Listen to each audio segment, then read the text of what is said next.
The unholy face, ugliness, scapegoating, and the witch mark by now. You have successfully survived your tumultuous youth, your first difficult marriage, and your slow, inevitable fade into social invisibility. And you have managed to do it all with immense grace, perfectly powdered restraint, and only minimal eyebrow regrowth. But what terrifyingly happens when you are no longer just quietly overlooked but actively feared?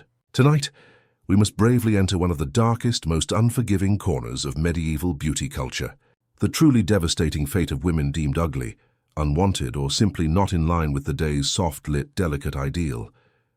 Because in a world where physical appearance was rigidly equated with virtue, to simply look wrong was to run the grave risk of being branded something far worse than merely unpretty, unnatural. Let us start with the terrible basics. If you were a woman in the Middle Ages, beauty was never just skin deep. It was the ultimate visible proof of moral and spiritual correctness. To be beautiful was instantly to be blessed. To be plain was to be pitied. And to be considered outright ugly, that often meant profound immediate danger. You were immediately othered, aggressively pushed to the very margins of society, and if you lived long enough to tragically outlast both youth and usefulness, you ran the immense risk of becoming society's convenient scapegoat. Think less of, "she aged gracefully," and far more of, "let's immediately check her for signs of witchcraft." The stereotypes were savagely sharp. A hooked nose, suspicious warts or moles, these were immediately interpreted as obvious marks of the devil. Wild unkempt hair? You might be consorting with dangerous demons. Any combination of these features could instantly brand you a threat, especially if you were poor, widowed, or living completely alone. Beauty ideals were never just about aspiration. They were about setting strict, brutal boundaries. Step outside them, and you instantly became an easy target. There is a chilling, tragic record from 15th century Germany concerning a woman named Hilda, a local midwife known for her sharp tongue and unkempt hair. After a local noblewoman's child tragically died in childbirth, Hilda was immediately blamed, not because of her actions, but purely because of how she looked. Her unkind features, her sharp bones, her evil squint, all were presented as undeniable evidence of her guilt. She was promptly accused of witchcraft, viciously tortured, and eventually executed. The case records never once mentioned medical negligence. They focused solely on her face. And that is the core horror of it all. Medieval society was never merely unkind to women who failed to conform to extreme beauty standards, but it was absolutely ruthless to those who actively, visibly defied them. An aging widow with a crooked spine might inspire hushed whispers. A woman with facial scars from a childhood illness could be actively avoided in the busy market. A young girl born with a distinct birthmark might be solemnly warned that it was a devil's kiss before she could even spell her own name. It is not simply that people feared ugliness. It is that they aggressively interpreted it. Everything was viewed as symbolic. The body was seen as a canvas on which God supposedly painted the essence of the soul. So if your features were visibly asymmetrical, or you possessed a noticeable limp, or you were simply not conventionally attractive, people automatically assumed your inner life was equally twisted. You were instantly perceived as angry, as bitter, as cursed. And women bore the devastating brunt of this intense projection. There is even a chilling 14th century treatise by a theologian who wrote that women who were visibly unsightly should be forbidden from speaking in public, as their voices were considered as jarring as their faces. What a gem of misogyny. And while that sounds cartoonishly cruel today, it was a terrifyingly real sentiment in a time where silence, modesty, and loveliness were all tangled together into one single, impossible rope you were expected to hang your entire life from. One quirky yet truly heartbreaking coping method was the emergence of what modern scholars term beauty confessionals. These were private letters or rare diary entries in which women meticulously documented their perceived physical flaws. A woman might write of her dull eyes or her coarse hands, not exactly to lament them, but to express profound guilt, as though her fundamental lack of beauty were a failing for which she owed penance. Imagine having to apologize to God in your evening prayers simply because your cheekbones never developed correctly. But even within these profoundly harsh conditions, women always adapted. Some leaned fiercely into their differences. Folk healers, herbalists, and cunning women many of whom deliberately operated on the fringes of acceptable society, sometimes successfully turned their outsider status into a potent form of power. If they were already feared by the community, why not actively make that fear work to their advantage? They cloaked themselves in profound mystery, gave deliberately ominous-sounding advice, and lived just far enough outside the main village to make all visitors intensely nervous. Ugly became other, and other became useful, until, of course, it inevitably became deadly. You want real irony. Some of the very traits most feared in so-called witches, dark hair, intensely arched brows, an aggressive, direct gaze, were also the traits most rapturously praised in courtly poetry when attached to the precisely right kind of woman. If a duchess possessed sharp, intense eyes, she was instantly deemed a fierce flower. If a peasant widow possessed those same exact eyes, she was a serpent. Same features, completely different story. The profound difference was only class, charming context, and social capital. Medieval beauty was never merely about aesthetics. It was fundamentally about narrative control. The intense fear of ugliness extended far beyond the simple physical. A woman who was loud, assertive, openly opinionated, someone who fiercely refused to shrink herself, was also instantly considered ugly in spirit. She ruthlessly disrupted the delicate illusion that women were meant only to be seen and barely heard. And if she dared to do this past the socially acceptable age of 25, she was quickly labeled bitter, dangerous, and profoundly unnatural. In other words, witch-bait. Even the church piled on the pressure. Female saints were almost always described as beautiful beyond all compare, while sinful women were consistently portrayed as either seductively radiant or grotesquely hideous. There was absolutely no in-between. In sermons, priests sternly warned men that evil women might wear the face of angels or of devils, which is just another way of saying, don't trust any of them, but especially not the ones who look like they've actually lived. To sugarcoat it, they were overwhelmingly about keeping the lower classes firmly in their place. You were strictly forbidden from wearing silk simply because you liked the way it shimmered. You were explicitly required to have earned your silk by birthright, by advantageous marriage, or by divine appointment. And if you dared to fake your social status by dressing too well, that was perceived as outright fraud. Fraud via fashion. For a concrete example, in 14th century Florence, women of the merchant class were strictly forbidden from wearing belts that were made of gold or silver. In England, under the reign of Edward III, absolutely no one below the social rank of a knight's daughter was legally allowed to wear fur. Let that terrifying fact truly sink in. Your entire body could tragically freeze solid during a particularly nasty winter. But if your father did not own a specific legally required amount of land, you were required to suffer stylishly in plain wool. Because if you dared to wear fur anyway and were subsequently caught, you could be fined, publicly shamed, or in some brutal cases, violently stripped of the offending garment right there on the spot. Nothing speaks more clearly about maintaining social hierarchy than being forcibly undressed in a public square. And then there were the harsh color restrictions. Certain expensive dyes, like the famously rare Tyrian purple or the rich saffron yellow, were so prohibitively expensive and symbolically charged that only the absolute elite could wear them. Blue, deeply associated with the Virgin Mary, was often explicitly reserved for only the nobility or the clergy. Red was far trickier. Rich, dark reds were considered regal and powerful, while bright reds were sometimes dangerously linked to sin or overt sensuality.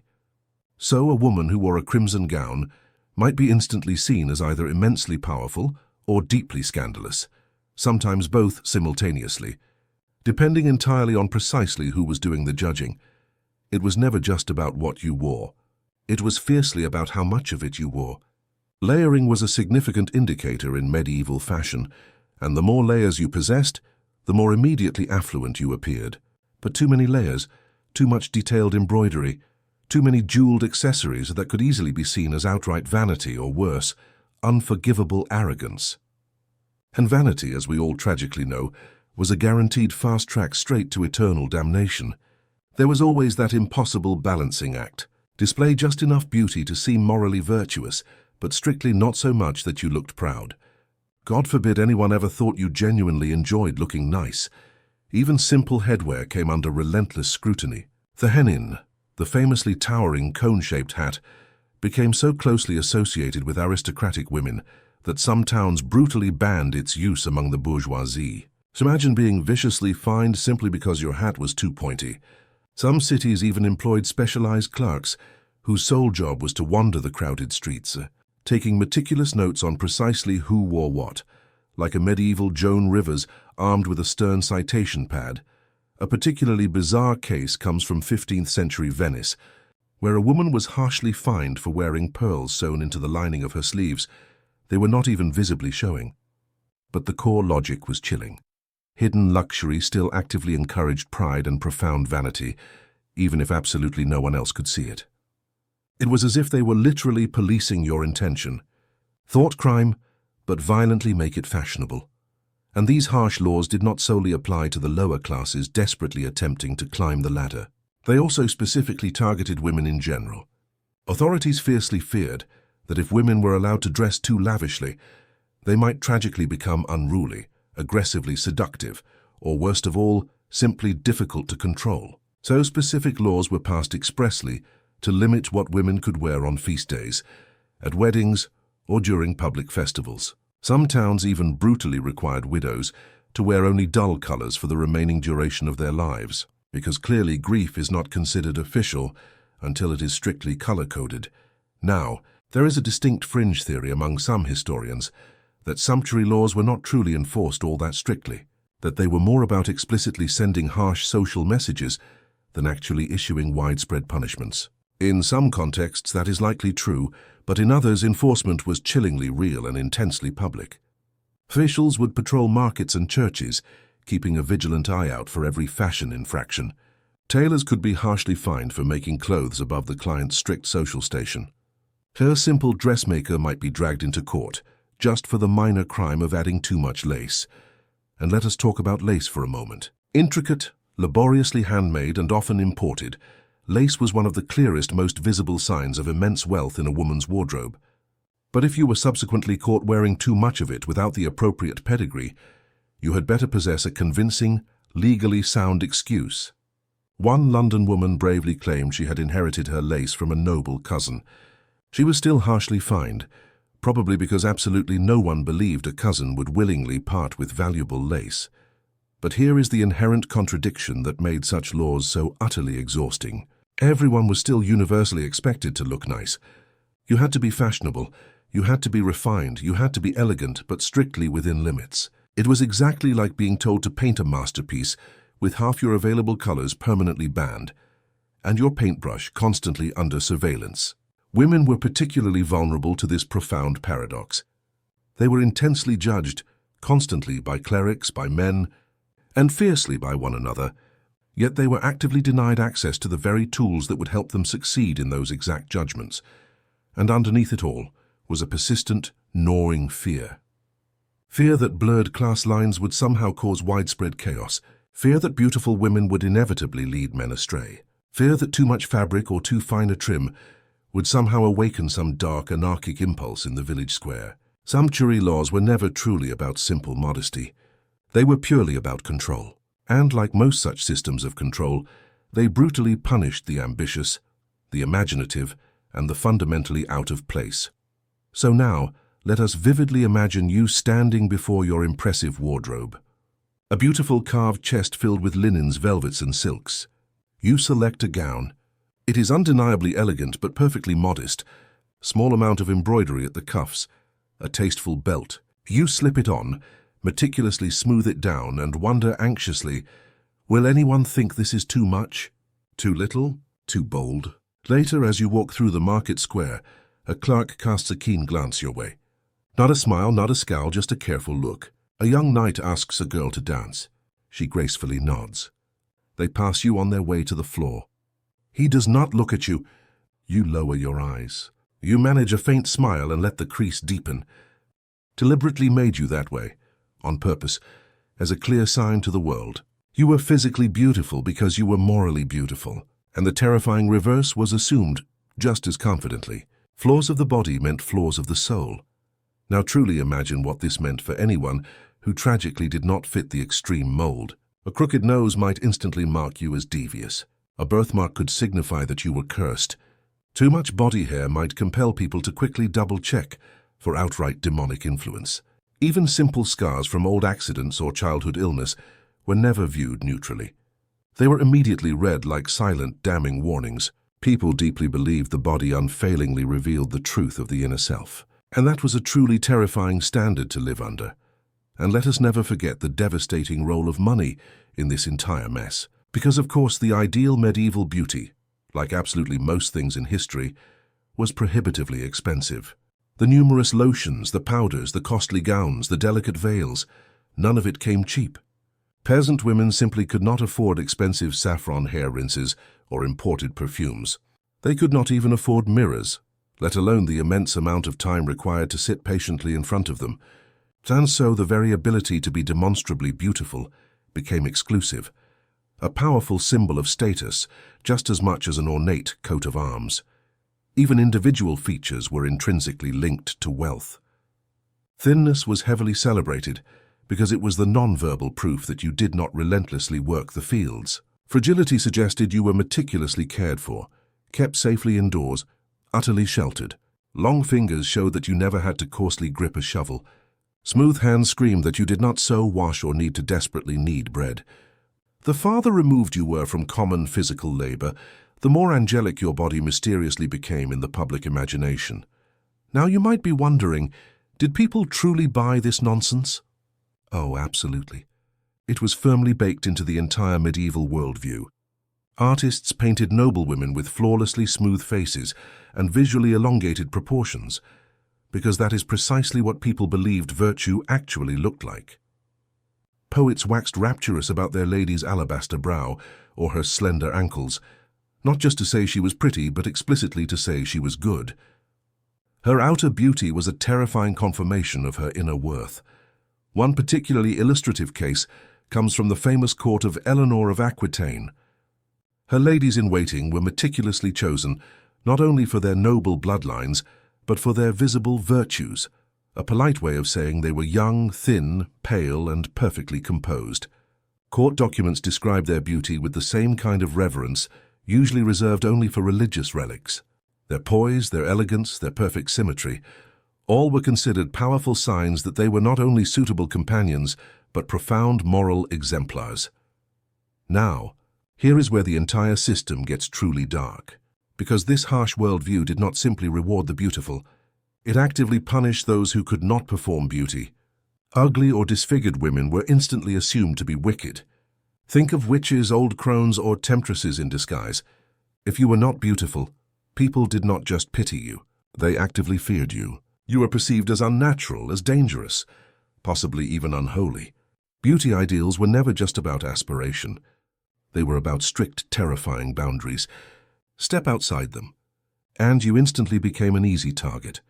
There is even a recorded incident in 13th century Spain where a noblewoman accused her rival of witchcraft after the rival tragically developed a facial rash. The core logic was brutal. A good moral woman would never be so afflicted.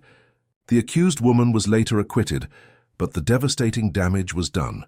Her entire social standing instantly crumbled, not because of what she did, but purely because of how she looked. And men were certainly not immune either, although the rules were slightly, narrowly different.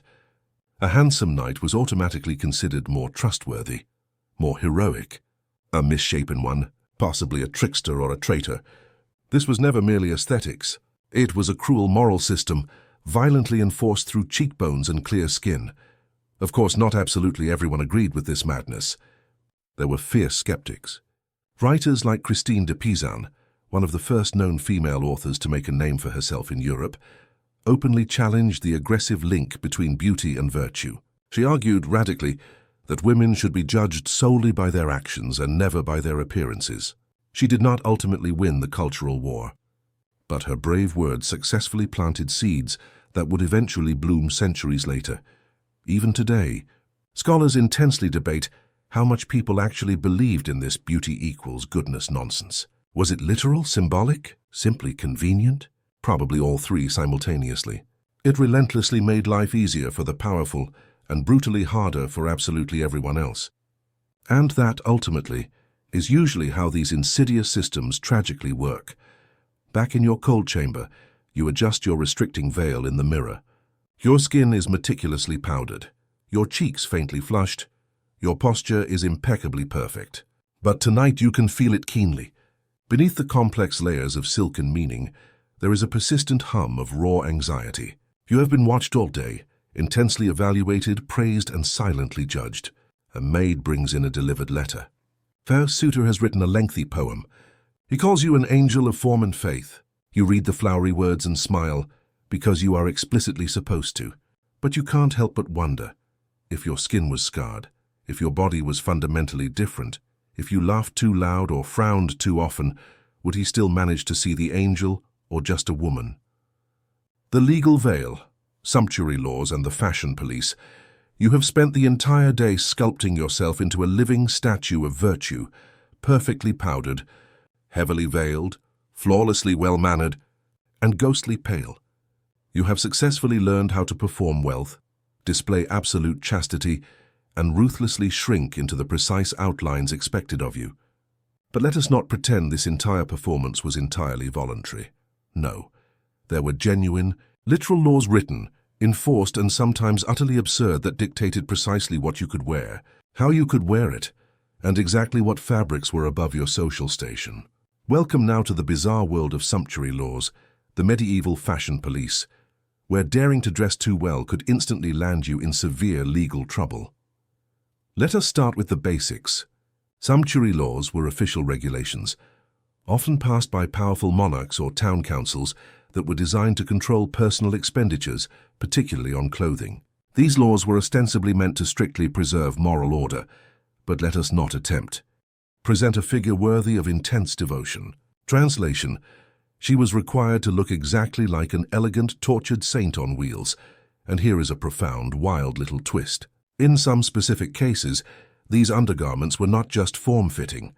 They were actually reinforced with extremely stiff materials, like reed, thin whalebone, or even metal strips. These were not full corsets yet, but they were certainly moving rapidly and aggressively in that direction. The fashion was visibly evolving. The torture was intensely intensifying. By the later 15th century, some bodices were so violently stiff that women could not physically bend at the waist. You did not sit. You were forced to recline. If you accidentally dropped something, you simply waited patiently for a servant to pick it up. God forbid you ever needed to run, but that was precisely the profound point. Running was strictly not beautiful, and we have not even truly touched upon the multiple layers yet. Over the tightly fitted kirtle, you would wear a main gown, sometimes two. The outer gown might easily weigh 10 or 15 pounds, heavy with complex embroidery, precious jewels, and thick velvet sleeves that meticulously swept the floor. The deliberate idea was never to move gracefully. It was to move like someone being slowly, reverently ushered towards sainthood. Slowness was the ultimate beauty. Stillness was grace. Movement was strictly reserved for the peasants, laced in, heavily perfumed, and utterly pale as polished bone. You have done absolutely everything right. Or so you tragically think. But tonight we must zoom in on one last tiny, terrifying detail that possessed the power to unravel your entire aesthetic if you were not perfectly careful. Your lips, that is correct. Those two small lines of flesh on your face were a profound, unforgiving battlefield all their own. Because in the strange, scrutinizing world of the Middle Ages, lips were never just for speaking. They were aggressively for signaling. And if you were not meticulously careful, they could literally speak volumes about your morality, your classy, your hidden secrets, even when you managed to keep them perfectly closed. Let's begin with simple color. You might instinctively assume that rosy, healthy-looking lips were the current rage. You would be devastatingly wrong. Medieval beauty relentlessly leaned toward the ethereal, the otherworldly. Bright red lips were instantly considered a little too lively, too earthy, too overtly lustful, and lust, as we have covered relentlessly, was a serious aesthetic no. A slight ambiguous pink tint was acceptable, maybe. But anything darker could immediately get you side-eyed by a zealous priest, or worse, suspected of intentional temptation. And here is where the entire issue becomes truly complicated. Because cosmetics for the lips did, in fact, exist. Women routinely used crushed berries, the root of the alkanet plant, beet juice, and red wine residue to subtly tint their lips. But this was always a risky, high-stakes move. depending entirely on where you lived and precisely who was watching you. Adding color to your mouth could instantly mark you as vain, as deceptive, or even wildly as demonic. A large number of religious authorities genuinely believed that women who painted their faces were actively hiding their true, wicked nature, literally trying to trap men with false beauty. And the lips, being so dangerously close to the sin of speech and the sin of kissing, were prime targets for intense suspicion. One particularly damning piece of folklore vividly described a painted woman whose lips were so red they literally bled lies. Subtle, right? According to some unforgiving priests, lip staining was a dead certain sign of a woman who was destined to lead men astray. It was always profoundly better to leave them bare, pale, and utterly unreadable, because as with absolutely everything else in the Middle Ages, beauty was always safest when it whispered, and never when it shouted. Of course, not every woman passively bowed to the oppressive modesty police. In powerful courts like those of Burgundy and Venice, where fashion relentlessly pushed the boundaries of piety, subtle lip color quickly became an elegant, powerful weapon. A well-placed hint of berry on the mouth silently told the world, "I am refined, cultured, desirable, but absolutely not vulgar." It was a performance just like absolutely everything else. You were never merely enhancing your lips. You were actively telling a story with them, a carefully edited story, one that walked the razor-thin line between saint and outright seductress. Here is a delicious, strange, historical tidbit. In some noble households, there was actually a highly coded system for lip color. Darker stains, applied very lightly, were strictly reserved for evening events, particularly when the room would be dimly lit only by candlelight. In the firelight, the lips would then appear flushed but not painted, warm but not openly wanton. Some beauty guides even strongly suggested applying a first coat, meticulously blotting it, and then carefully applying a second. Yes, medieval women invented layering. Take that, modern makeup hacks. But that was never the only secret language being fiercely spoken. Lip size profoundly mattered too. Small, tightly pursed lips were widely considered the absolute height of refinement. They instantly suggested self-control, ironclad discretion, and total chastity. Large or full lips, that was a serious, immediate problem. They violently hinted at untamed appetite, both literal and metaphorical. A woman who possessed naturally generous lips might be mocked, gossiped about, or quietly, aggressively avoided. Never mind. Your lips are silent, delicate, and maybe just the perfect, ambiguous shade of forbidden berry. X. The moral equation. Beauty equals wealth equals virtue.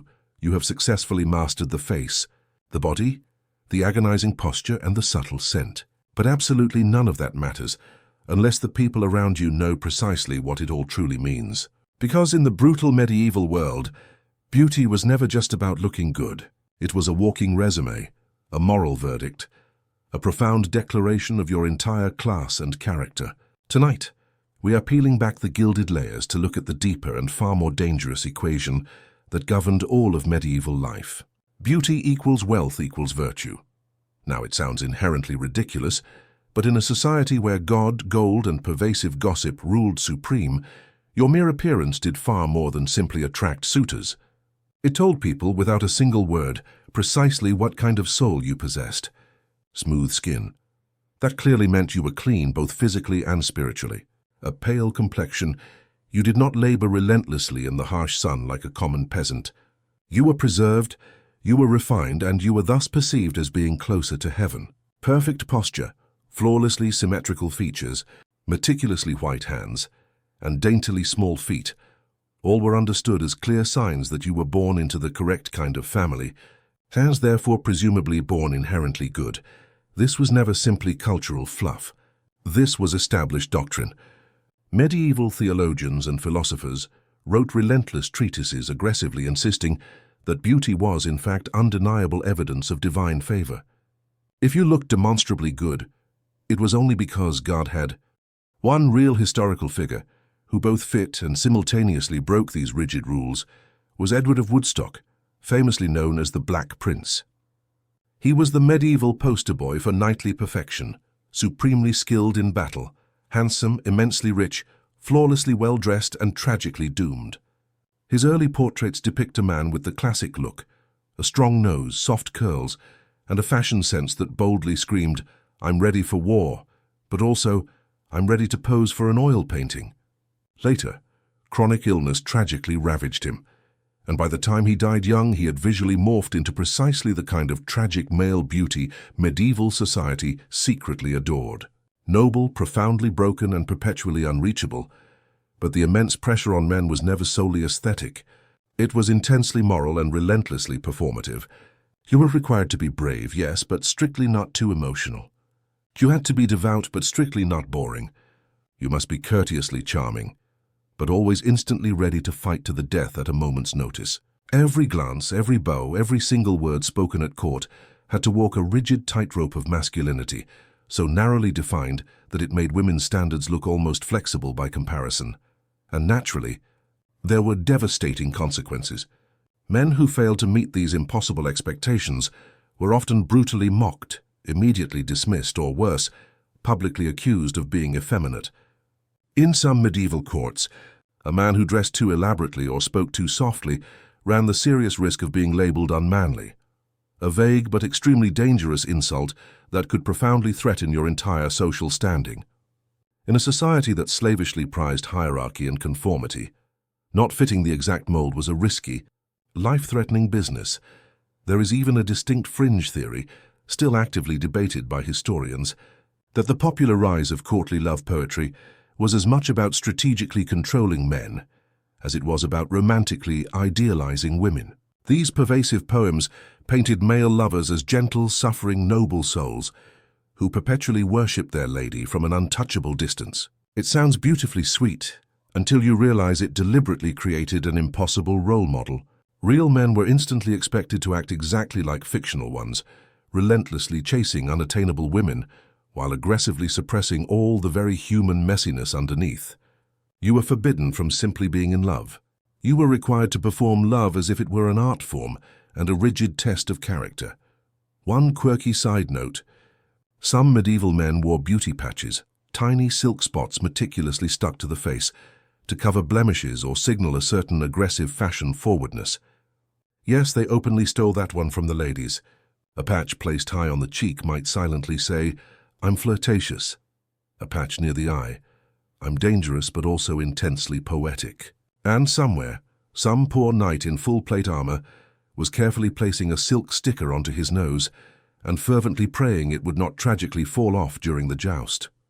Of course, not every man possessed the financial luxury to worry about such delicate aesthetics. Peasant men were far too busy desperately trying not to starve. But in the elite world of castles and courts, looks were literal capital. A young man's prospects could violently rise or fall entirely on the curve of his cheekbone or the intense shine of his boots. And once again, beauty was never solely about attraction. It was deeply about moral worth. A clean face meant a clean soul. A well-groomed knight was automatically a godlier knight. And if you tragically bled out on a battlefield looking incredibly hot, even better. So here you are. Let us assume you are a young lord this time. You have successfully bathed, shaved, plucked, oiled, and laced yourself into hose so brutally tight, you are walking as if you have just dismounted a powerful warhorse. Your hair is perfectly curled, your collar is aggressively stiff, and your impressive sword is mostly just for show. You confidently head to the great hall where ladies flutter delicate fans and men pretend not to look utterly exhausted. Someone claps you heartily on the back and declares, "Looking sharp today, like a painting come to life." You nod, smile slightly, say something profoundly poetic about the moon, then walk away, carefully ensuring your cloak billows perfectly behind you. Just right, tant Ix, the final cage, lacing, lingerie, and the performance of immolation. You have meticulously powdered your face, starved your body, chemically bleached your hair, and maybe even faked a fainting spell or two for dramatic effect. You have committed completely to the extreme look. But what if we told you it did not end there? Because long before the infamous corset became the ultimate symbol of beauty through torture, medieval women had already thoroughly mastered the fundamental art of physically reshaping their bodies with clothing. That is correct. It is time now to discuss the early, brutal precursors to the corset, the tight-laced bodices, the rigid kirtle undergarments, and the bone-stiffened garments that ruthlessly squeezed women into demanding silhouettes, dictated not by simple comfort, but by patriarchy and courtly pageantry. Now, technically, the corset as we currently know it did not fully arrive until the Renaissance period. But let us not fool ourselves. Medieval noblewomen were already deeply living that suffocating laced-up life. They wore highly fitted undergowns known as the cote or the kirtle, which required careful, intense lacing to create an aggressively cinched-in waist and a visually elongated torso. You could not simply pull one on like a comfy hoodie. These things demanded help, required servants, necessitated immense patience, and demanded a willing, absolute refusal to exhale for anyone. The overriding goal was always exactly the same: to forcibly make the body conform to the required ideal. A long, narrow torso, an impossibly small waist, gently sloping shoulders, and modestly rounded hips. Not too curvy, not too physically strong, just enough femininity to suggest you were potentially capable of bearing children, but certainly not enough to imply you might actually be good at it. Subtle, perfectly contained, highly decorative. Do not be fooled by the romantic paintings. Getting into these restrictive garments was never elegant. It involved awkward twisting, sucking in your breath painfully, and desperately trying not to gag as someone yanked fiercely on the laces positioned directly behind you. The tight cords would often savagely dig into the ribs or badly bruise the sides if pulled too tightly. Linen shifts worn underneath provided a small barrier to reduce chafing, but not much genuine comfort. And remember, there was absolutely no elastic, no spandex, and zero mercy. One unsettling real-world account survives from the household records of the Duchess of Berry, whose ladies-in-waiting reportedly spent up to an hour a day merely dressing her. Just the torso section. Her undergarments required adjustment multiple times daily, depending on the current activity. Sitting for long hours, slightly loosened. Public procession, immediately pulled tighter to health and more the faint shimmer of chronic chemical exposure. Still, in the flickering torchlight of the Great Hall, absolutely no one sees the profound damage under the layers. They see the alabaster skin, the veiled golden hair, the modest smile. You have successfully perfected the mask. But tonight we must discuss a profound trend that took all this delicate dying swan beauty and gave it a proper, undeniable Gothic twist. Because for a significant while looking sick wasn't just fashionable. It was practically divine. Welcome then to the age of the sickly look, when absolutely everyone fiercely desired to appear one fainting spell away from achieving instant sainthood. This was never some isolated aesthetic whim. It was intricately woven through every painting, every poem, and every single whispered rumor at court. Women were rapturously praised for looking pale to the point of being translucent. Hollow cheeks, deep dark shadows under the eyes, even a slight bluish tint to the lips. These were the ultimate beauty markers. It was never about radiance. It was obsessively about fragility. The intense goal was to appear physically delicate and profoundly emotionally subdued, as if the weight of the world, or, your own impossibly tight corset, was simply too much to bear. The link between beauty and visible sickness was not a new invention. In medieval Christian thought, visible suffering possessed profound redemptive value. Saints were considered beautiful in their affliction. Women who bore physical pain with silent grace were perceived as spiritually elevated. So when you looked like you might dramatically swoon at any given moment, it was never a cause for alarm. It was cause for intense admiration. People immediately assumed you were closer to God, more refined, more exquisitely well-bred, and it was never just a mere spiritual flex. There was a fierce, fashionable side to this too. The ideal courtly woman possessed thin wrists and ankles, pale, long fingers, a swan-like neck, and a spine that strongly suggested you spent the majority of your day reclining dramatically on a heavily cushioned bench. If you happened to have a persistent cough, even better. A little consumptive glow gave your cheeks a gentle flush and your lips a tragic, appealing hue. You instantly looked like the destined heroine of a doomed romance, a medieval prequel to the Victorian tuberculosis chic. Let's discuss the relevant fashion again for a moment. The gowns of this precise era were perfectly designed to ruthlessly exaggerate the fragile silhouette. Long draping sleeves and tight bodices made your arms look unnaturally narrower and your waist appear painfully small. Gowns were often aggressively cinched just under the bust, creating the required illusion of both height and extreme delicacy. If your head looked just a little too heavy for your body, that was considered the ideal. You were strictly forbidden from looking strong. You were required to look ornamental. Of course, you could not simply rely on clothing alone to successfully pull off the sickly chic look. Makeup was always necessary, especially the harsh lead-based powders that made your skin unnaturally white and powdery. But some women would go a dangerous step further, utilizing crushed berries or beetroot juice to gently darken the under-eye area. That is correct. They actively created the illusion of eye bags on purpose. Anything that instantly made you look more tragic, more wan, more romantically suffering was absolutely fair game. One particularly dramatic and painful beauty trick involved gently pressing a cold spoon under the eyes to actively encourage slight swelling and faint bruising. The tragic result? A soft, puffy under-eye shadow that silently whispered, "I haven't slept in days and I've been weeping about my lover who died in the Crusades." Combine that deliberate look with a subtly fluttering fan and a strategically placed lace handkerchief, and by now you have thoroughly mastered the look. Thin enough to be considered holy, pale enough to appear freshly embalmed, and perfumed to the very point of distraction. But just in case you thought this entire grotesque beauty circus was exclusively limited to women, allow us to direct your tired eyes toward the young men of the medieval courts. No, they were certainly not given a free pass.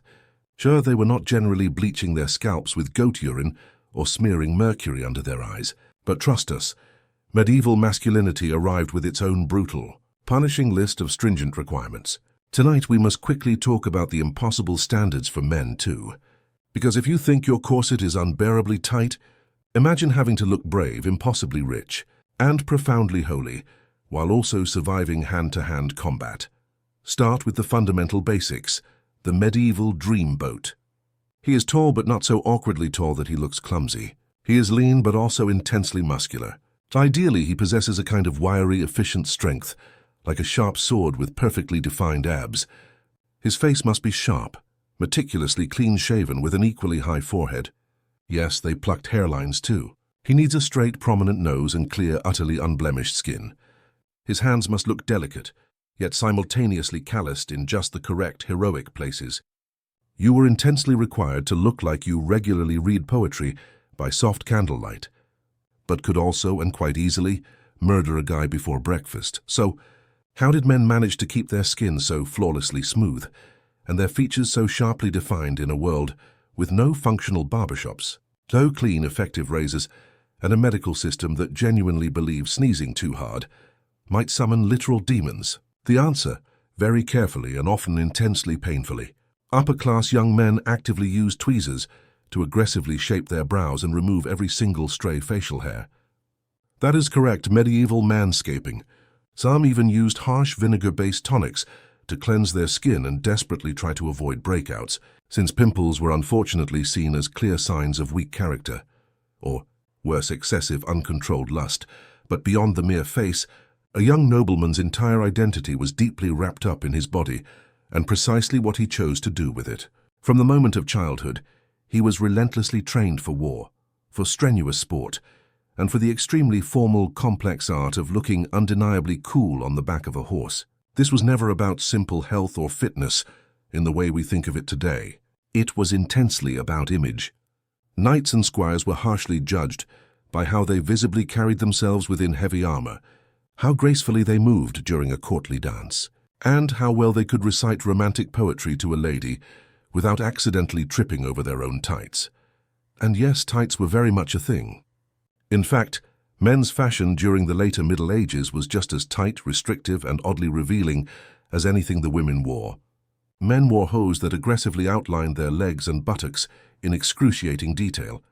Codpieces became so outrageously exaggerated in some courts that official laws were eventually passed to tone them down. A well-dressed man might easily spend just as long as his female counterpart getting ready. He would meticulously smooth down his hair, agonizingly adjust his doublet, and carefully select his colors. Appearance was absolutely everything, and failure to look the meticulously prescribed part could instantly ruin your chances of courtly success. But wait, it gets demonstrably worse. If your skin started to tragically show the profound side effects of the poison you were rubbing onto it daily, you were then intensely expected to immediately hide that too. Blistering? Try a soothing blend of rosewater and crushed pearls. Skin slowly turning grey. That is the exact moment when you pull out the rouge. A new, highly toxic red dye, painstakingly made from cinnabar, also known as mercury sulfide. That is correct. To meticulously hide the devastating effects of one poison, you dutifully applied another. Eventually, your entire beauty routine was simply chemical warfare, happening relentlessly in slow motion, directly across your face. There is one oddly charming footnote to all of this horror. Some women, particularly those in more remote or rural areas, opted for far gentler homemade masks made from bread dough, pure honey, or even, bizarrely, snail slime. Yes, snails. People genuinely believe that snail mucus possessed the power to rejuvenate the skin. It sounds utterly outlandish, but fun fact, snail mucin is now commonly found in high-end Korean skincare. So hey, the medieval ladies may have accidentally gotten that one correct. Still, that was the rare exception. For most, beauty was a profound ritual of slow decay. You would wake up, scrub your raw face with harsh vinegar and salt, apply the lead-based paint, dab your cheeks with something red and highly questionable, powder it all down with fine rice flour, and then pray relentlessly that it all stayed perfectly adhered through morning mass and midday gossip. By evening, your entire face felt exactly like a dry lake bed, cracking painfully with each blink, each forced smile, each whispered comment about whose cousin was secretly in love with a monk. And naturally, the vicious cycle never ever stopped. The second you washed it all off, your real skin looked demonstrably worse, more sallow, more irritated, more terribly human. You possessed absolutely no choice but to immediately start again the next day, and the day after that, until your skin literally had nothing left to give. Scholars still intensely argue whether these toxic cosmetics were used primarily for beauty or as a deliberate form of social control. Some believe the fierce emphasis on paleness and perfection was a cynical way to reinforce the power structure.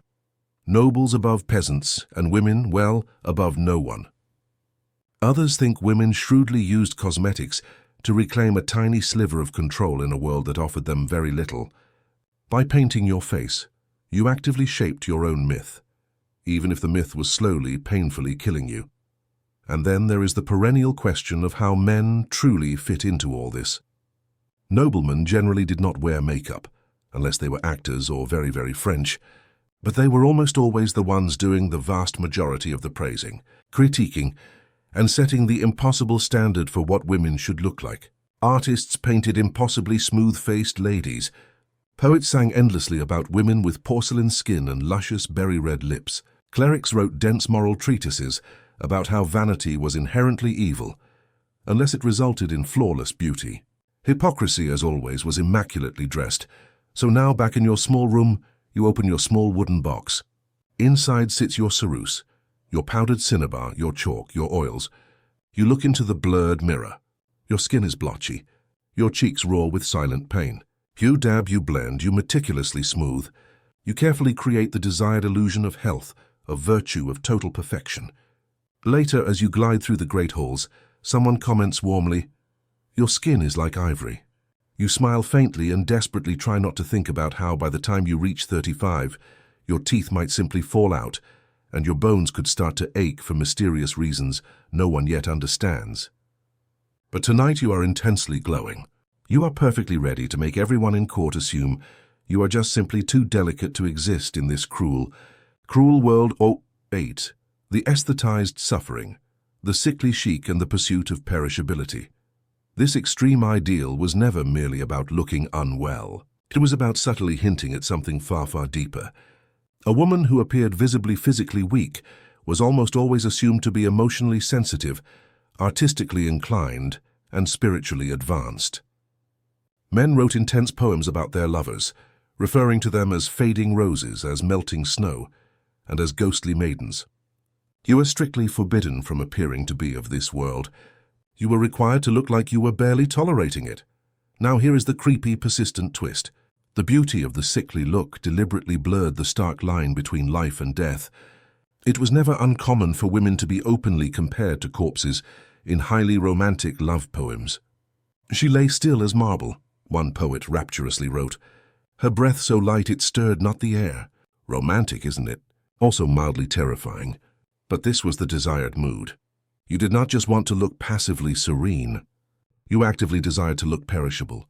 A perfect, terrifying example of this entire phenomenon can be found in the influential court of Burgundy, where extreme paleness and sorrowful, tragic expressions became something of a bizarre competitive sport. Ladies would dramatically faint during church services, gracefully swoon during intricate dances, and then recover just in time to offer a small, visibly trembling smile. One noblewoman reportedly claimed, with proud emphasis, to drink only rose water for an entire week before a royal banquet, specifically so her skin would appear bloodless and divinely ethereal. She did not eat.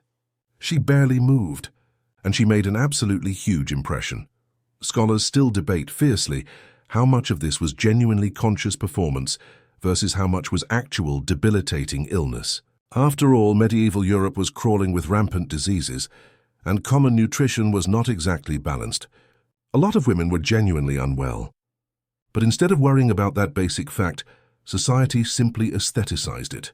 The line between sick and stylish blurred profoundly, to the point where real chronic health problems instantly became a kind of fashionable accessory.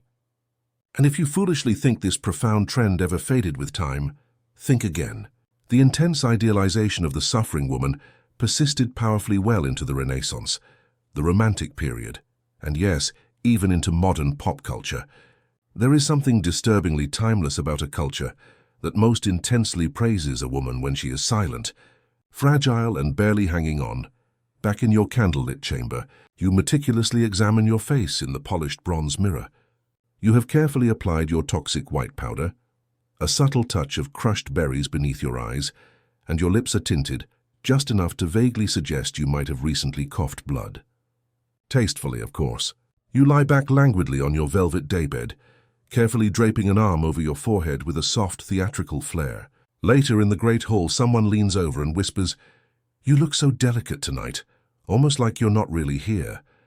You smile faintly. That is exactly the desired look you were striving for.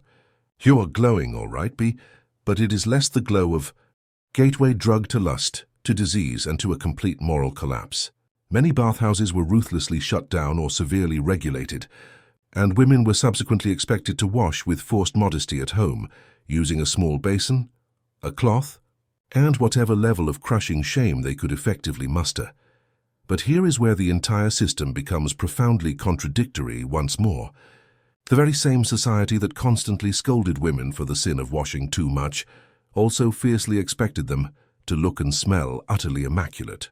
Not just passably clean, but almost spiritually fragrant. Writers of the time would describe their perfect ideal women as smelling like lilies, like honey, or like spring rain. Never sweat, never food, never, God forbid, the vulgar smell of reality. And naturally, the pervasive pressure to smell perfectly right was not evenly distributed. Noble women were held to impossible saintly standards.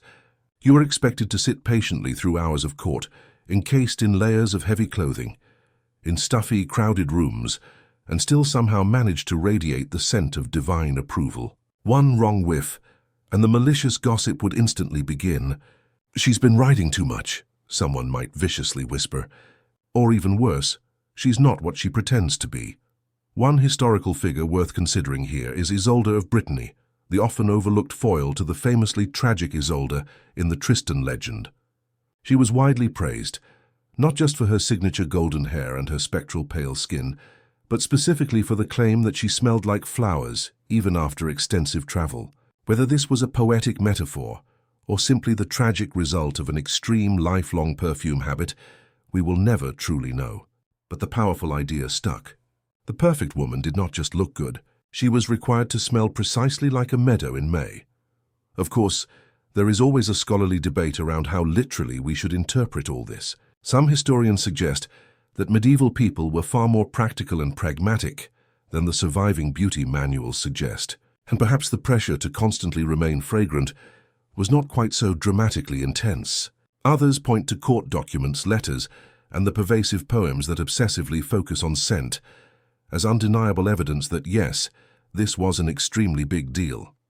And when you stop to genuinely consider how incredibly rare bathing truly was, it starts to make terrible sense. In a world perpetually full of natural funk, smelling even slightly better than the average person could instantly become a powerful social power move. There is even an awkward, highly specialized fringe theory, suggesting that certain religious relics, such as the bodies of saints that supposedly smelled sweetly after death, were actively exaggerated to help support this intense scent-based beauty obsession. If even dead holy women were supposed to smell precisely like roses, what possible hope did a sweaty, sun-drenched noblewoman have? So it is morning again. You stand near the hearth, carefully rubbing lavender-scented oil onto your wrists. A maid carefully combs your unwashed hair, diligently pulling out whatever decided to move in overnight. You dab liberal rosewater onto your neck, tuck a small sachet of mint into your tight bodice, and inhale deeply. You do not feel clean, not truly, but you smell entirely acceptable, maybe even good. Later in court, a knight passes dangerously close by and pauses. He leans in slightly. "You smell," he says softly, "like the first day of spring." You manage a faint, serene smile. You are sweating heavily underneath your restricting layers. Your scalp intensely itches, and you have not had a proper bath in weeks. But absolutely no one has to know. Now let us assume the delicate lavender oil simply did not quite do the necessary trick, and your entirely natural medieval musk is starting to get ambitious. No worries, because this is the precise moment when you reach deep into your small, ornate wooden cosmetics chest and pull out the truly serious stuff, your skin cream.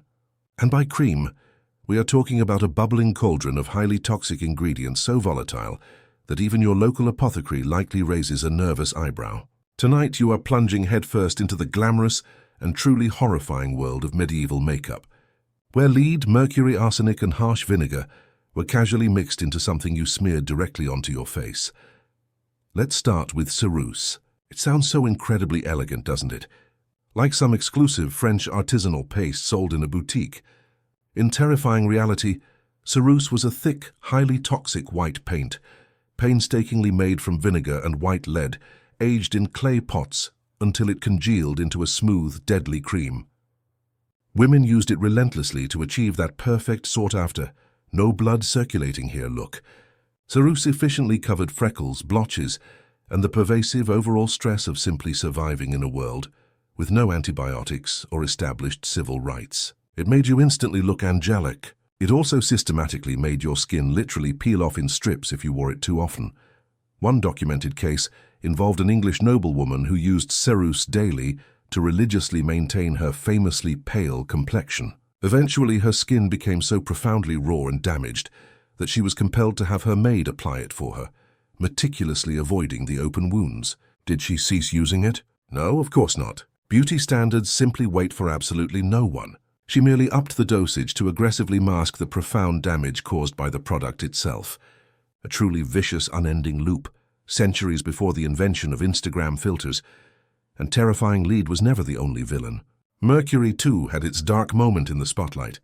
It was commonly found in spot removers, diligently designed to fade blemishes, age spots, or any unwelcome sign of sun damage. The cream would be applied at night, often while wearing a suffocating mask or completely wrapping your face in cloth, so the product could supposedly work its dreadful magic. Magic, in this context, translates directly to nerve damage, uncontrollable tremors, crippling hallucinations, and eventual organ failure. But hey, anything to successfully get rid of that one single freckle that just keeps showing up when the light hits precisely wrong. Now, you are probably wondering, did absolutely everyone use this toxic stuff? No, ceruse and mercury-based creams were primarily used by the elite Ärzte because they were outrageously expensive and exceedingly difficult to manufacture. But where the nobles dangerously led, others frantically followed. Merchant-class women diligently copied the look with watered-down versions, crude chalk and flour pastes, or finely ground alabaster mixed with egg whites. None of it was actually skin-friendly.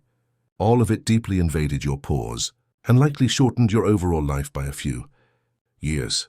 What is truly fascinating and deeply disturbing is how tightly these toxic concoctions were intrinsically linked to morality. Smooth, perfectly white skin was far more than just pretty. It profoundly symbolized virtue, wealth, and a soul entirely untouched by worldly sin. Women who possessed scars, obvious moles, or tanned skin were immediately seen as morally suspect. There was even a widespread, firm belief that beauty on the outside directly reflected a corresponding beauty on the inside. A clean, perfect white face meant, by extension, a clean, perfect white soul. It is the original good vibes only aesthetic, except tragically enforced with death paste. Sad. Men fell to their knees for her, sang fervent ballads beneath her window, or died in brutal jousts defending her honor. Blonde hair quickly became the primary symbol not only of holiness, but also of intense, dramatic, romantic love. Naturally, women copied this impossible ideal. Even when they knew the fiction, even when they knew the inherent danger. There is a fully documented, tragic case from 14th century England of a noblewoman who went blind after accidentally getting harsh bleach in her eyes during a hair lightening session. Her servants chillingly testified that she had been desperately trying to match the exact golden shade of a lady in a prominent painting. Art imitating life, or life imitating art with a tragic side of permanent eye damage. But the brutal consequences were not always so dramatically visible. Repeated chemical treatments routinely led to permanent hair loss, chronic scalp infections, and festering open sores on the scalp. And let us never forget the unbearable smell. Many of these crude bleaching agents, especially the urine-based ones, left women smelling powerfully like a farm animal in high summer. You might walk into court looking exactly like Aphrodite, but you were reeking fiercely like the stables, the things people did for the mere illusion of beauty. And still, it was never merely about the hair color. It was about what that golden color fundamentally represented. You were not simply bleaching your hair, you were actively bleaching your entire identity. You were aligning yourself with a powerful, mythic version of womanhood, one that was utterly unattainable for most, and physically deadly for some. Blonde was perceived as a shortcut to grace, to love, and to heaven itself. And it was profoundly unfair. But then nothing about medieval beauty ever was. Scholars continue to fiercely argue over the true depth of the pressure women actually felt to conform to these extreme blonde ideals. Some suggest it was largely limited to elite courts and aristocratic circles, where women possessed both the significant time and the financial resources to ruin their hair for the sake of fashion.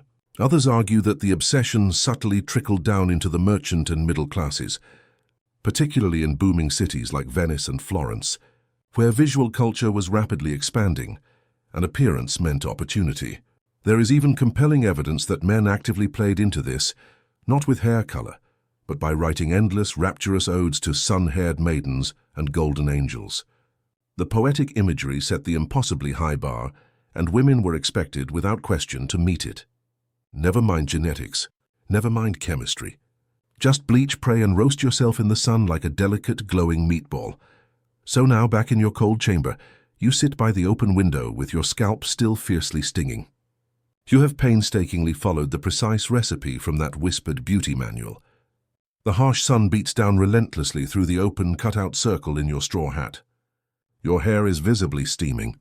You smell faintly, distinctly of lemons and livestock. A lazy servant fans you listlessly.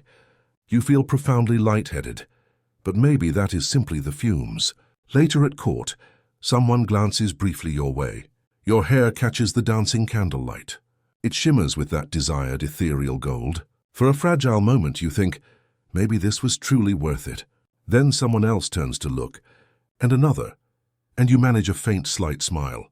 And you intensely tell yourself not to dare scratch your head, because it still really, truly burns bigay, the final layers, perfume, poison, and the body as moral billboard at this deeply committed stage. You have probably fully figured out that medieval beauty was less about actually being alive and more about looking like you were relentlessly fading out of existence. But do not think for a single second that this all-consuming obsession with delicate looks meant that people actually smelled delicate.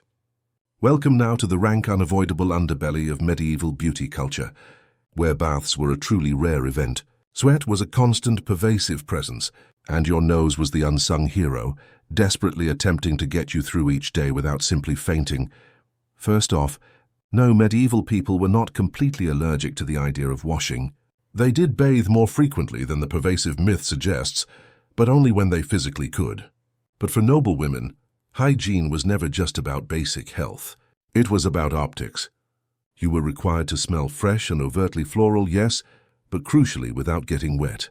Actual bathing was widely seen as potentially dangerous to the soul, or even outright harmful to female fertility. Plus, the medical experts of the time falsely claimed that hot water physically opened your pores, thereby making you far more vulnerable to disease, to sin, or perhaps both simultaneously. Because nothing screams medical knowledge quite like tragically blaming your bathtub for a plague outbreak. So what did these women actually do? Instead of bathing, they perfumed relentlessly. They doused themselves completely in rose water, potent lavender oils, the juice of crushed violets, and even spiced vinegar. Some would meticulously stuff their undergarments with dried, powerfully scented herbs like mint, marjoram, and thyme. They were essentially turning their restrictive bodices into genuine medieval potpourri satchels. Linen shifts and delicate veils were also laundered frequently, far more often than the body itself, in a constant, frantic attempt to trick people into believing that cleanliness was somehow magically happening. And then came the dramatic scent masks, not the modern medical kind, but deeply aromatic ones. Perfumed gloves, pomanders, small perforated balls diligently filled with fragrant aromatic resins, and even garlands worn tightly around the neck or discreetly pinned inside their dresses. These were never merely decorative, they were a vital olfactory armor. The upper classes understood with chilling clarity that everything in that world stank. The entire key was simply to stink better. Let's quickly revisit hair, since you have just finished chemically torturing it in the previous section. If you foolishly thought scalp care was a uniquely modern obsession, think again. Medieval women often went many weeks without ever washing their hair. Instead, they would rub it down with heavily scented oils to aggressively mask the natural buildup. Rosemary, clove oil, and bay leaves were common choices, not for any actual cleanliness, but purely to convince people that your head had not yet turned into a small, complex ecosystem. One quirky tip from a 14th century beauty manual recommends boiling rosemary and wine and using the resulting mixture to rinse the hair, claiming it would cheer the brain. That sounds mildly pleasant, until you remember how often lice made themselves comfortably at home in those restrictive braids and veils. Delousing was a constant, itchy, losing battle. Women used specialized combs, harsh vinegar rinses, and relentless prayer.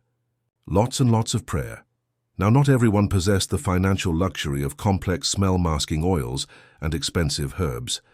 For the poorer women, particularly those living in the crowded cities, public bathhouses were often a more realistic, practical option, that is, until the church aggressively decided they were simply too sinful. Because apparently, bathing in the same room as other people was perceived as a... There is a strange, enduring scholarly debate about whether these purity standards truly affected women's day-to-day lives, or if they were merely idealized, unattainable projections emanating from male-dominated literature and dense religious doctrine. On the one hand, the poetry from the era is overflowing with rapturous references to untouched maidens and flawless beauties. On the other hand, real women often found clever ways to work the system. Some astutely used their virgin reputations as crucial bargaining chips. Others attempted to fake their virginity using specific herbs and clever storytelling. A brave few even went the whole route of becoming a holy maiden and joined convents, simply to escape the entire terrifying marriage mess completely. A quirky, dark historical tidbit. In some regions, midwives were formally trained to attempt to restore virginity through minor, crude surgeries or specific herbal treatments.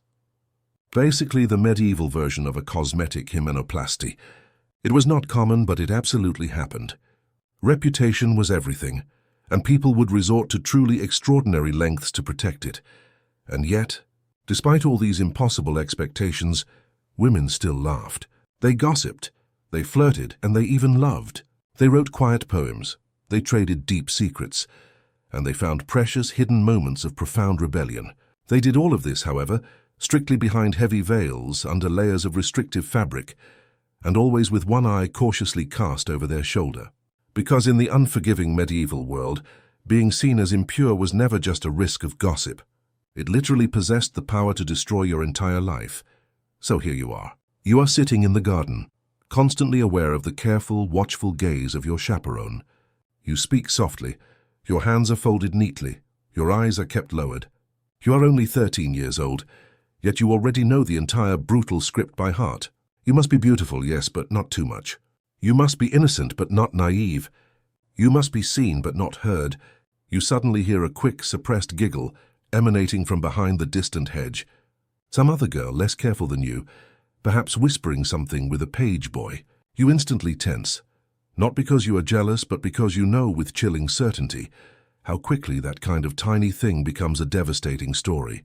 And in this world, a single, poorly judged story can instantly become your entire defining legacy. Suex, the golden curse, bleaching, blinding, and the social cost of blonde. You have successfully achieved the holy trifecta. You are flawlessly pale, perfectly quiet, and visibly virginal. But something is still profoundly missing. Your hair, your literal symbolic crown, is not just carelessly dangling there by accident. No. In the uncompromising medieval world, your specific hair color possessed the power to make or completely break your entire existence. And if you were truly aiming for the absolute pinnacle of elite beauty status, only one single color would ever suffice: blonde. Not a simple honey blonde, not a brassy, vulgar yellow. We are talking about luminous, celestial, sun-kissed strands of pure spun gold. Preferably, they should glow like a holy halo under the soft candlelight. And if you were not fortunate enough to be born with it, too bad. You were simply required to fake it, even if that meant chemically burning your scalp with harsh homemade bleach. This obsessive, crippling fixation on golden hair did not simply appear out of nowhere. In medieval Europe, the color blonde functioned as a universal shorthand for purity, youth, and heavenly grace.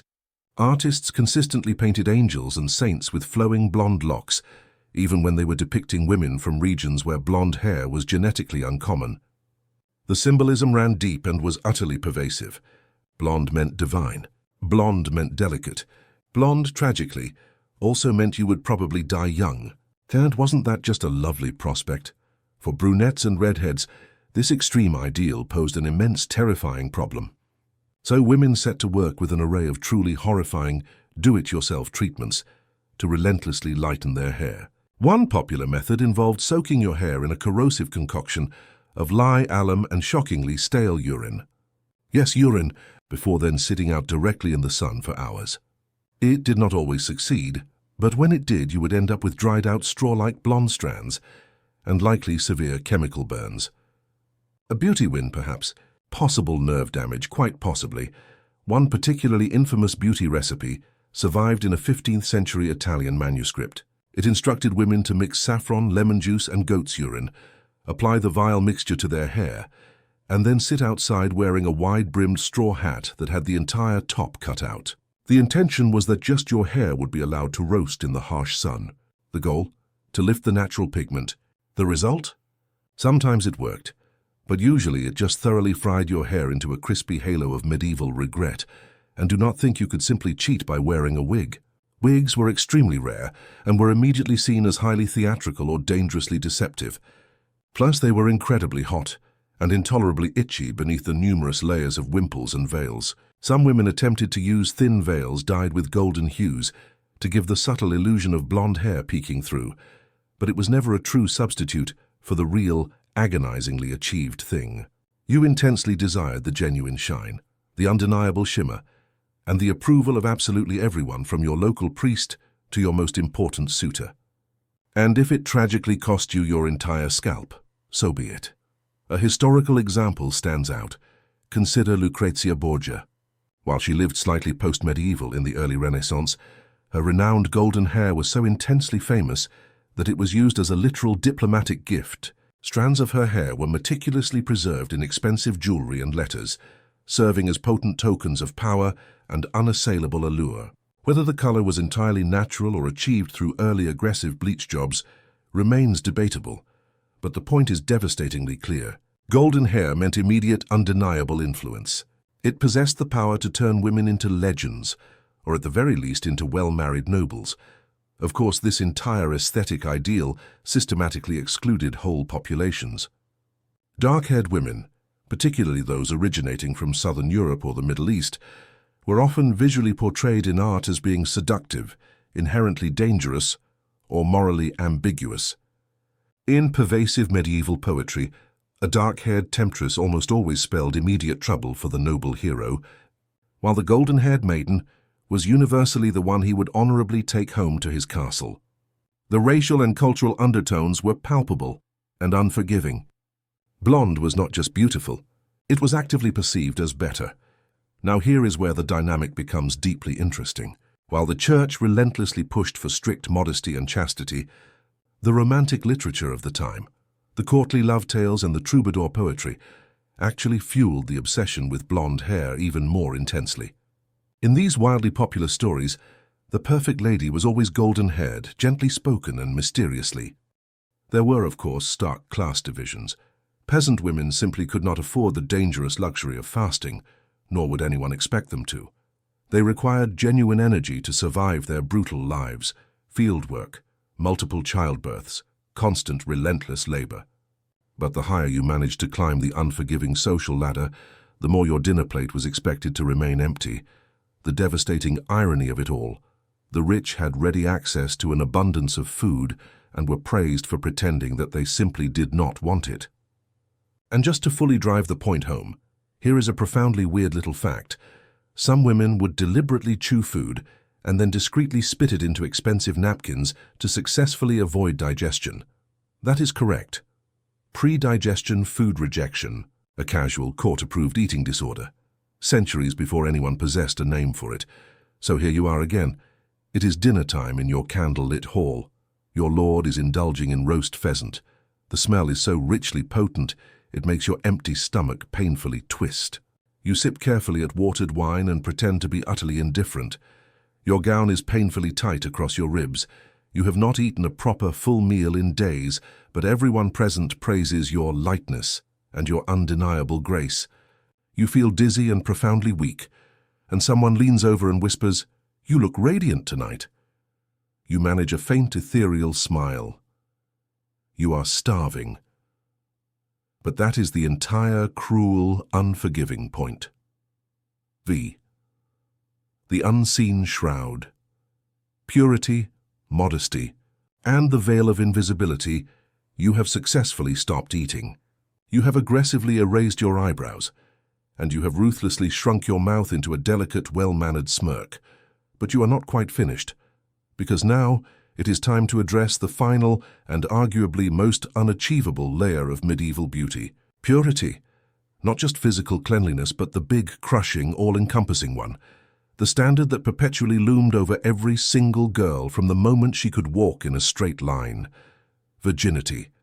And not even the messy, complicated, real-life kind either. We are talking about a total fantasy version of chastity, spun together with threads of harsh religious dogma, flowery, courtly love poetry, and more than a little destructive, wishful thinking. This is the relentless virgin ideal. In the middle, age as a beautiful woman was never just physically appealing. She was absolutely required to look and act as though she had never even heard of sex.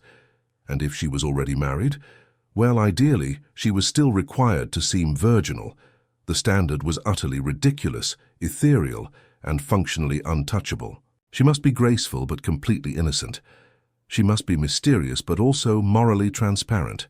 Essentially, you were expected to function as a walking, breathing paradox, wearing an extremely expensive dress.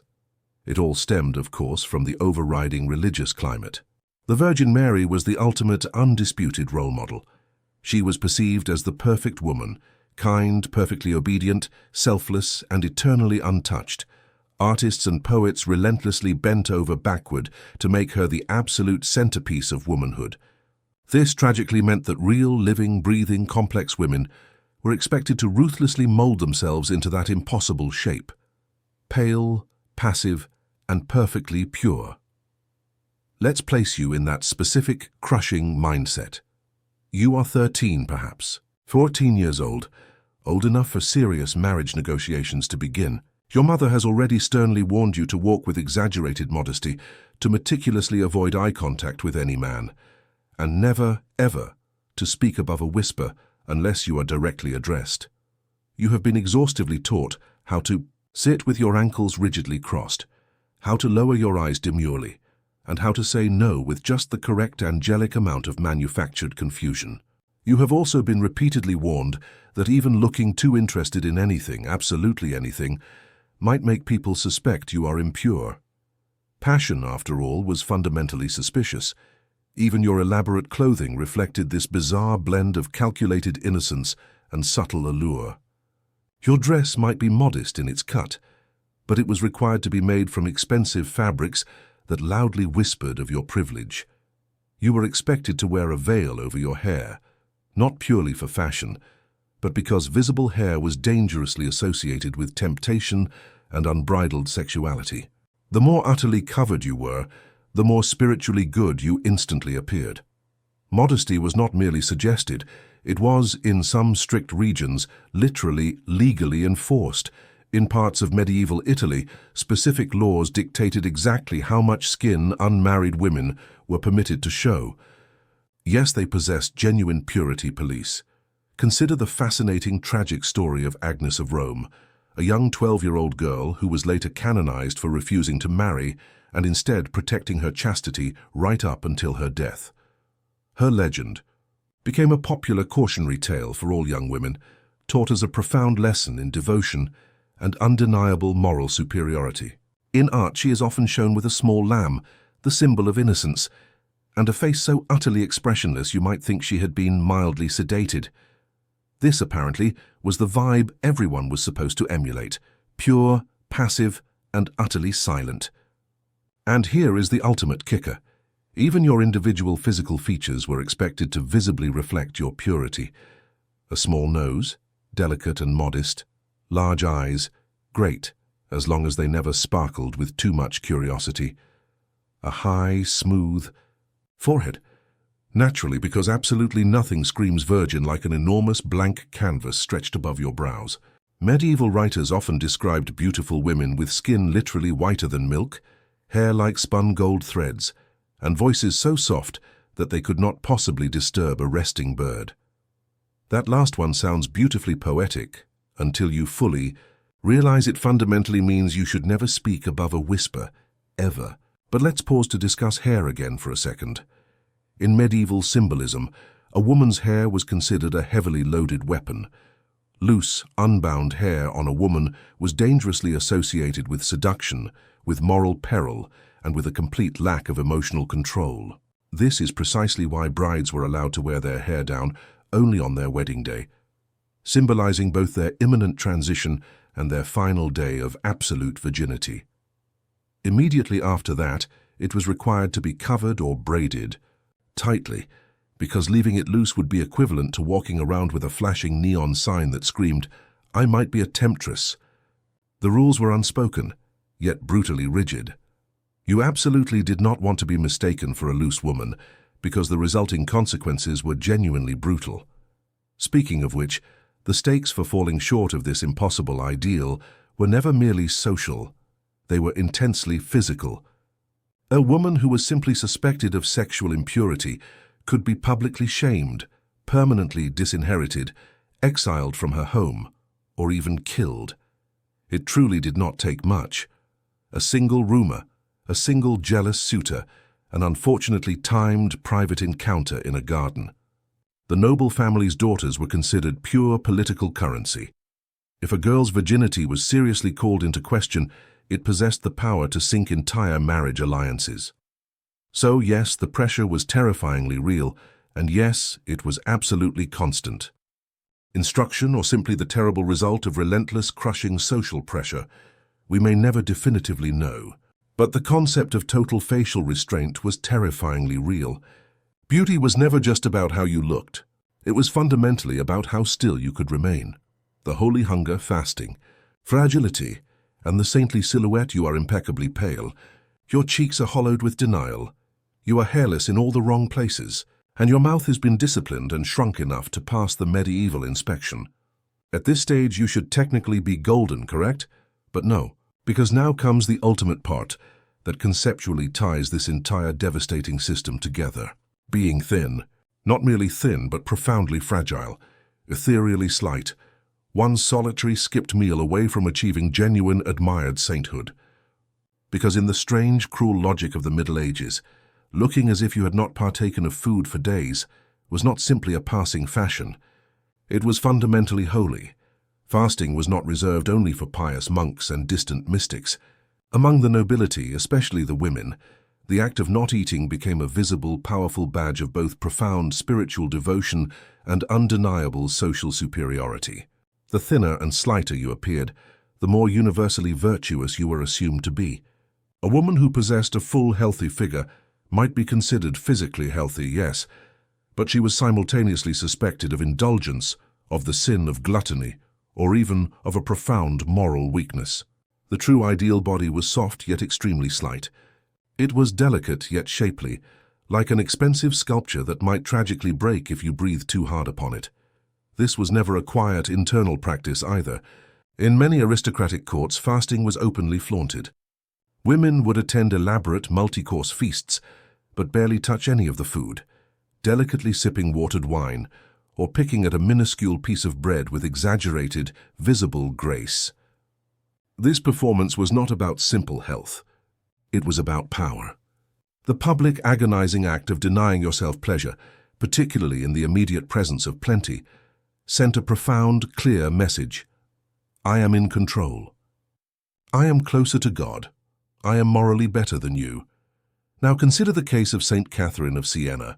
She is perhaps one of the most famous and extreme examples of religious fasting from the medieval era. Catherine famously claimed to have survived for years on nothing but the Eucharist, literally a piece of communion bread. Many modern historians today strongly suspect that she may have suffered from a condition now recognized as anorexia nervosa, although obviously no one possessed that medical term back then. Crucially, her starvation was interpreted as powerful, divine devotion. She was later canonized, and her image, gaunt, profoundly sunken, and eerily glowing, became a core part of the spiritual and physical beauty ideal for women for centuries to come. And here is where the logic becomes truly murky. Spiritual purity and visible physical appearance were never merely connected. In this world, they were almost entirely indistinguishable. A woman who was naturally thin and naturally pale could be perceived as genuinely blessed, perhaps even saint-like. But a woman who was forced to work at it, through active starvation, by consuming harsh herbs that induced vomiting, or by engaging in long nights of self-flagellation, was still intensely admired, but with a different, more complex flavor of reverence. She was admired profoundly for her suffering.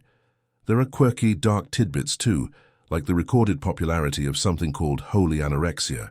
This was never a medical term, obviously, but a spiritual label readily applied to women who fasted to the point of genuine hallucination and religious ecstasy.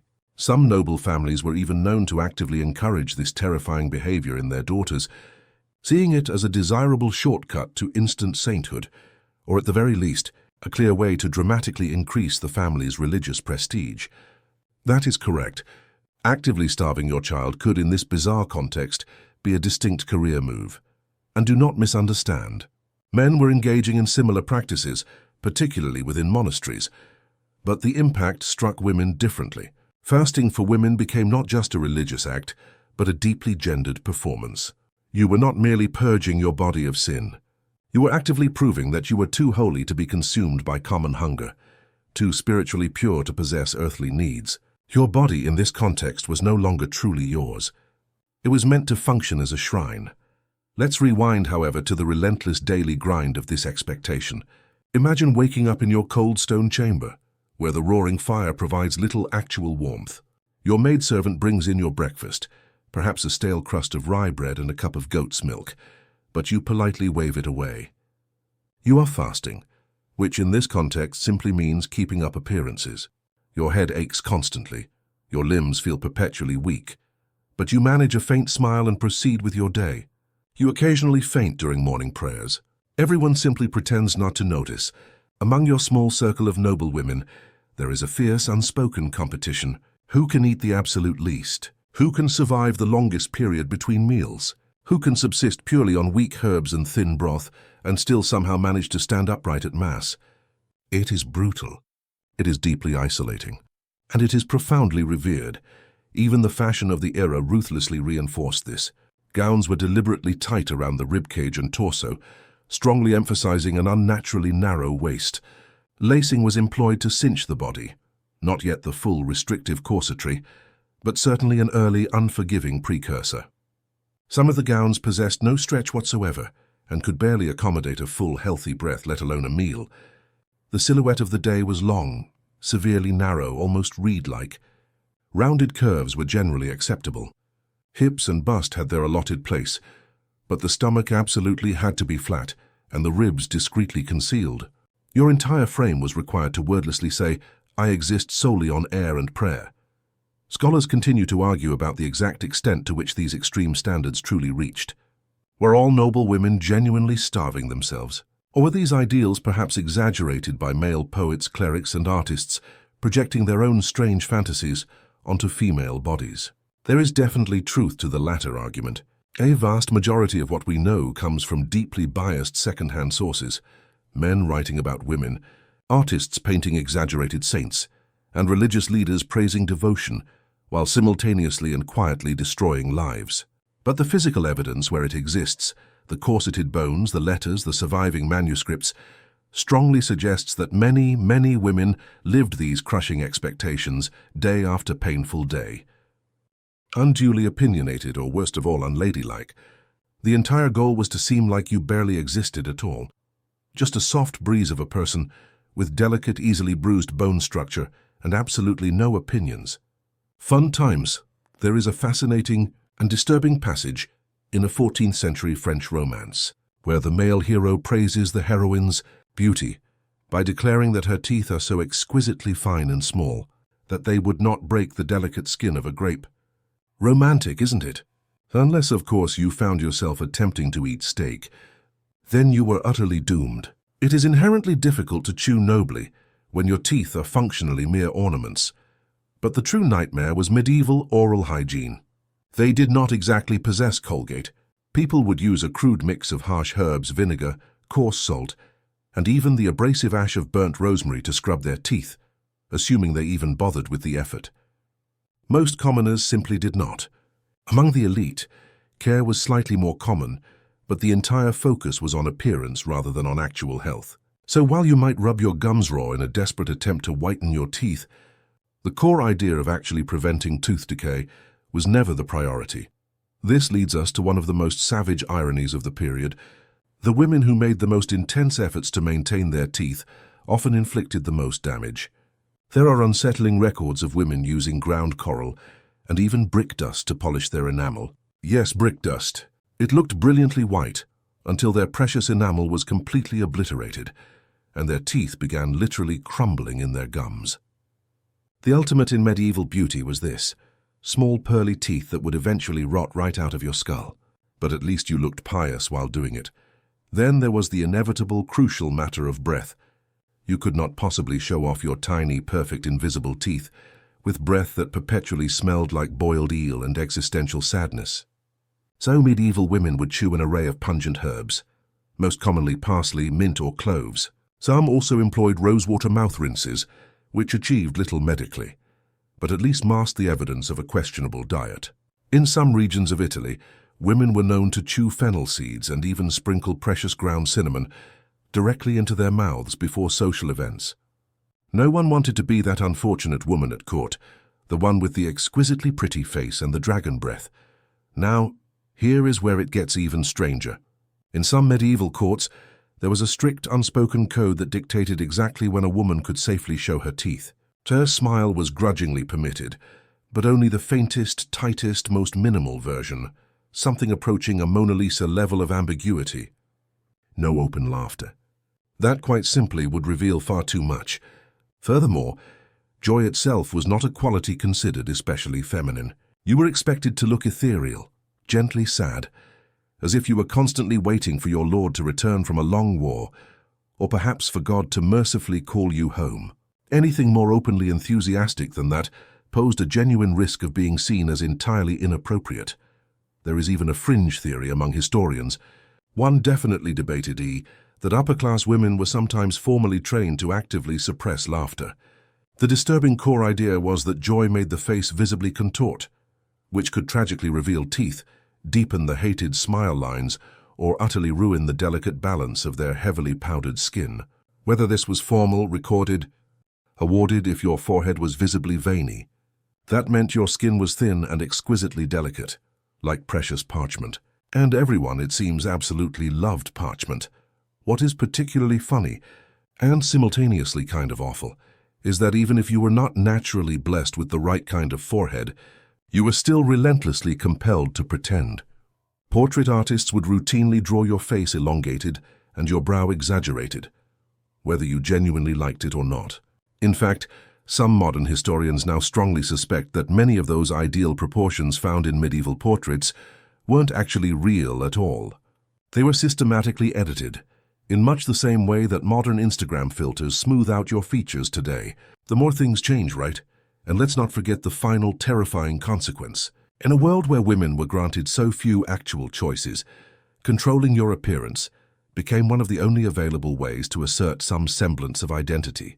But even that pathetic sliver of choice was, in the end, nothing more than a profound trap. You were not truly choosing how to look. You were simply choosing how to suffer. So you lean forward again in your candlelight-lit mirror. Your delicate skin burns sharply from the corrosive vinegar, and your scalp is red and inflamed from the constant violent plucking. Your hairline has been successfully pushed back high enough now to pass rigorous inspection, and your eyebrows are barely visible, almost ethereal. You look exactly as you should, serene, silent, completely unreadable, and honestly, kind of haunted. The miniature mouth, the cruelty of constraint and the silence of the soul. You have mastered the forehead. You have relentlessly sacrificed your eyebrows, your scalp, and probably a significant portion of your sanity. But you are finally achieving that prized impossible look, a pale, expressionless canvas, perfectly ready to be admired and fiercely judged. But do not dare to think you can relax just yet. Now we must descend even further into the mouth of madness. We are talking about teeth. Tiny, discreet, impossibly delicate teeth that absolutely must never show, must never smile too widely, and must, under no circumstances, look like you have ever eaten anything harder than a simple grape.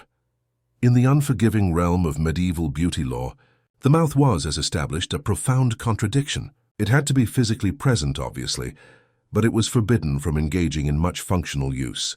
No loud, hearty laughter, no wide, toothy grins, and certainly no yelling across the courtyard because, for instance, your goat got loose again. Lips were expected to remain closed, utterly demure, permanently mysterious. And teeth? The smaller they were, the absolutely better. Ideally, your teeth were white, perfectly small, evenly spaced, and critically invisible 90% of the time. If someone actually managed to see your teeth, you were fundamentally doing femininity wrong. This extreme standard was firmly rooted in far more than simple aesthetic taste. It carried devastating moral implications. A small, tightly closed mouth was instantly interpreted as the clearest sign of modesty and unshakable self-control. Large teeth or a wide mouth, by contrast, were immediately associated with gluttony, with vulgarity, and sometimes damningly, even with sexual promiscuity. Women who possessed what was considered a big mouth were seen as loud. The five-head fable, the architecture of the brow and the tyranny of plucking. You have achieved the prerequisite pallor. You have successfully managed to look precisely like a walking, illuminated manuscript illustration of a ghost. But now it is time to tackle something far, far weirder. Your forehead. Yes, your forehead. Because in the strange inverted world of the Middle Ages, the single rule was simple. The higher it was, the hotter you were. And if you think the complexity and extremity of today's contouring routines are too much, you must brace yourself. Because you are now required to physically pluck back your hairline, literally with tweezers, one single agonizing hair at a time. This is not a metaphor or a historical joke. The ideal medieval woman possessed a forehead that visually stretched halfway back to her scalp. This vast, impressive expanse was understood to be a clear sign of intelligence, nobility, and fundamental spiritual purity. To achieve this specific, exaggerated look, women plucked, they shaved, or they actively rubbed their skin raw with walnut oil, or applied bandages soaked in vinegar, all designed to chemically force the hair to fall out. Eyebrows, they were summarily gone. Baby hairs, they were exiled. Sometimes women would even shave the top of their head back an extra inch or two, just to push that hairline even further into the sublime. Think of it, if you will, as the original, most demanding five-head. And it was pure gold. The entire driving idea behind this extreme forehead fetish is still widely debated by historians. Was it rooted in genuine aesthetic ideals of the moment, or did it stem more deeply from religious iconography? Many surviving depictions of the Virgin Mary show her with precisely this high, smooth forehead. This is perhaps no great surprise, considering that the Church controlled the vast majority of art and culture. So real-life women were effectively expected to model themselves quite literally after the divine. A smooth, utterly expressionless brow was understood to symbolize a calm, rigorously controlled nature. You were strictly forbidden from looking emotional. You were required to look serene. Now truly imagine the sheer agonizing commitment of the daily maintenance. You sit patiently by the hearth in the dim, unforgiving light of the early morning, tweezers held firmly in hand, methodically yanking out strands of hair while simultaneously attempting not to shed a single tear. Because if you actually cry, your delicate skin will become puffy, and then you will be forced to smear crushed rose petals underneath your eyes to somehow reduce the swelling. Beauty in this merciless world is not a pleasure. It is a full-time job, and you certainly do not get days off. There is a wonderfully strange and tragic case from medieval France involving a noblewoman named Isabeau of Bavaria. According to legend, and perhaps some slightly dramatized historical accounts, she plucked her hairline so aggressively and relentlessly that she permanently damaged the follicles on her scalp. For years afterward, she was compelled to wear increasingly elaborate headdresses, specifically designed to conceal the irregular patches of missing hair. These headpieces eventually became so excessively large and heavy that they literally caused her severe, lasting neck problems. And no, they did not have chiropractors back then. They had prayer. Speaking of headgear, the highly valued high forehead was never allowed to work alone. It came packaged and framed by elaborate wimples, towering hennins and intricate snoods, all of which served to actively frame and dramatically emphasize the forehead. The hennin, that iconic tall cone-shaped princess hat that you have seen in countless fairy tales, was frequently worn tilted backward, specifically to ensure that the forehead remained front and center. Bonus points were... Now here is the strange, almost comedic twist. While the noble women were desperately trying to look pale and deliberately frail, the peasant women were, well, they were actually alive. They possessed sun-kissed tanned skin from hours of working the fields, visibly muscular arms from hauling heavy water buckets, and rosy cheeks thanks to real, healthy oxygen. To the elite, this sight was utterly horrifying. To a modern eye, honestly kind of refreshing. Still, the social and moral divide was a serious business. If a noble woman caught too much sun and her complexion dared to darken, it could immediately spark scandal. She risked losing social status, or even worse, being assumed to be morally slipping. That is how tightly the concepts of physical beauty and moral virtue were knotted together. Your face did not simply speak for you. It shouted your entire identity. And if it did not conform to the cold, pale, unforgiving standard, society ensured you felt the pressure. There was even a quirky little tidbit, especially popular in northern Italy, involving the aggressive use of leeches for both medical and cosmetic reasons. Did you have a pimple, or simply wish to lighten your skin a few shades? The shocking solution: slap a few leeches directly onto your face and allow them to do their thing. People genuinely, desperately believed that the blood the leeches sucked out would somehow carry away all impurities. Scientific? Not even close. Painful? Absolutely. Effective? They're debatable. And speaking of debates, there is an ongoing scholarly discussion as to whether this entire extreme beauty ideal was enforced more through actual, dangerous fashion practices, or through the pervasive power of literature and art. Some historians argue that most women never actually adopted these looks fully. It was more aspirational than literal. Others suggest that many upper-class women, particularly those within the competitive environment of the court, took these standards terrifyingly seriously and actively altered their bodies and daily routines to meet them. Which side is truly correct? We may never know for certain. Diaries from that time are scarce, and beauty was simply not something people wrote about candidly. It was simply expected. But that is the truly brutal thing. The sheer brutality of these relentless standards wasn't ultimately in the actual corrosive lead creams or the desperation of the starvation tactics. It was profoundly crushing in the silence. There was no escape hatch, no modern do-you girl movement. If you failed to conform, you weren't merely unfashionable. You were immediately suspect, maybe sinful. maybe diseased, maybe both. So you sit there, staring at your reflection in that blurred mirror. Your skin stings violently from the vinegar. Your cheeks ache with a perpetual emptiness from being hollowed out by fasting. The candle flickers, and you are forced to catch your face from a disturbing different angle. You are plunging headfirst into a world where beauty wasn't just painful, it was downright terrifying. Picture this. It is the Middle Ages, and if you truly want to be considered beautiful, you are fundamentally required to appear half dead. Think of a ghostly pale skin, eyes so deeply shadowed they might as well be fresh bruises, and cheeks so profoundly sunken they speak of perpetual famine. You probably won't survive this demanding regimen, but for now, let's treat it as a harrowing bedtime story. You are seated within a cold stone chamber, the only illumination provided by a flickering, unstable candlelight.